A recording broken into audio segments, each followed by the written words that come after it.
నీ డ్రామాలు ఆడినా తెలంగాణ ప్రజలు తప్పకుండా సమయం వచ్చినప్పుడు నీ ప్రభుత్వానికి సమాధి కడతారు. డ్రామాలు కట్టిపెట్టు, ప్రజలకు ఇచ్చిన హామీలు అమలు చేయమని చెప్పి ఈరోజు మేము డిమాండ్ చేస్తూ ఉన్నాం. నువ్వు అనుకోవచ్చు ఏదో రాళ్ళు విసురుతున్నాం, వీళ్ళు భయపడతారనుకున్నాం. మాకేమీ పోరాటాలు కొత్త కాదు, ఉద్యమాలు కొత్త కాదు, అరెస్టులు అంతకంటే కొత్త కాదు. 14 ఏళ్ళు కొట్లాడిన వాళ్ళం, జైలుకు పోయిన వాళ్ళం, లాఠీ దెబ్బలు తిన్న వాళ్ళం, పదవులను త్యాగం చేసి తెలంగాణ సాధించిన వాళ్ళం. అందుకే ఇవాళ తెలంగాణ గురించి చాలా బాధ్యతగా మేము ఆలోచిస్తూ ఉన్నాం.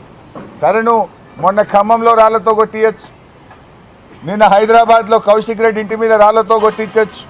ఎన్ని రాళ్ళు విసురుతో విసురు, ఆ రాళ్లే రేపు మళ్ళీ బీఆర్ఎస్ ప్రభుత్వం రావడానికి పునాది రాళ్లుగా మారుతాయి. రేవంత్ రెడ్డి గుర్తుపెట్టుకో అని చెప్పి నేను హెచ్చరిస్తూ ఉన్నా. ఎందుకంటే ఈరోజు మేమేమో ఒక బాధ్యతాయుతమైన పార్టీ, పోరాడి తెలంగాణ తెచ్చిన వాళ్ళం, 14 ఏళ్ళు కష్టపడి తెలంగాణ తెచ్చిన వాళ్ళం, 10 ఏళ్ళు కేసీఆర్ పాలనలో దేశానికి ఆదర్శంగా తెలంగాణను నిలిపినటువంటి వాళ్ళం. అందుకే మీరు మొన్న చూస్తే 16వ ఆర్థిక సంఘం వస్తే రాష్ట్రానికి మేము రాష్ట్ర ప్రభుత్వం గురించి మాట్లాడలే. రాజకీయాలకు అతీతంగా రాష్ట్ర ప్రభుత్వం అనేక వైఫల్యాలు ఉన్నాయి. 16వ ఆర్థిక సంఘానికి తప్పుడు లెక్కలు ఇచ్చింది. కానీ రాష్ట్ర ప్రయోజనాల కోసం ఆర్థిక సంఘం ముందు రాష్ట్రం పరువు తీయొద్దని చెప్పి మేము చాలా బాధ్యతాయుతంగా ప్రభుత్వం కంటే బలమైనటువంటి వాదనను 16వ ఆర్థిక సంఘం ముందు వినిపించాం. కేంద్రం తెలంగాణకు ఎట్లా అన్యాయం చేస్తుందో చెప్పాం. నీటిపారుదల ప్రాజెక్టులకు 40,000 కోట్లు కేటాయించాలని అడిగాం. మిషన్ భగీరథకు 20,000 కోట్లు కావాలని అడిగాం. సూపర్ స్పెషాలిటీ ఆసుపత్రులకు 10,000 కోట్లు కావాలని అడిగాం. పాలమూరు రంగారెడ్డిని జాతీయ ప్రాజెక్టు చేయమని అడిగాం. అనేక విషయాలు ఆర్థిక సంఘానికి చెప్పాం. కానీ మేం చెప్పినంత గట్టి వాదన కూడా రాష్ట్ర ప్రభుత్వం ఆర్థిక సంఘానికి చెప్పలేకపోయింది. ఎందుకు మేము చెప్పినాం?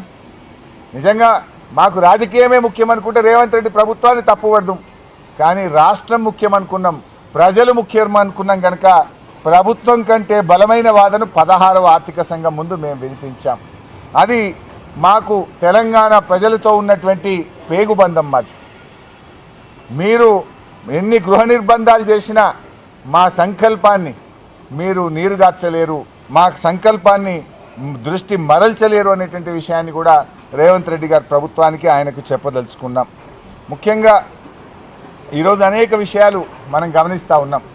జర్నలిస్టులను కూడా మేము కోరేది ఒక్కటే, ఇలా మీ మీద కూడా దాడి జరుగుతూ ఉంది, న్యాయం మాట్లాడే పరిస్థితి లేదు. యూట్యూబ్ ఛానళ్ళ మీద ఆయన దాడి చేస్తాడు. అదే యూట్యూబ్ ఛానళ్ళు గతంలో ఆయనకు అందంగా కనబడ్డాయి. ఇవాళ యూట్యూబ్ ఛానళ్ళని తిడుతూ ఉంటాడు, జర్నలిస్టుల మీద దాడి చేస్తూ ఉంటారు, మాట్లాడితే గృహ నిర్బంధాలు పెడతా ఉంటాడు. మరి ఆ రోజు నువ్వు గృహ నిర్బంధాల మీద ఏం మాట్లాడినావు? ఇవాళ మమ్మల్ని గృహ నిర్బంధాల్లో పెడతా ఉన్నావు.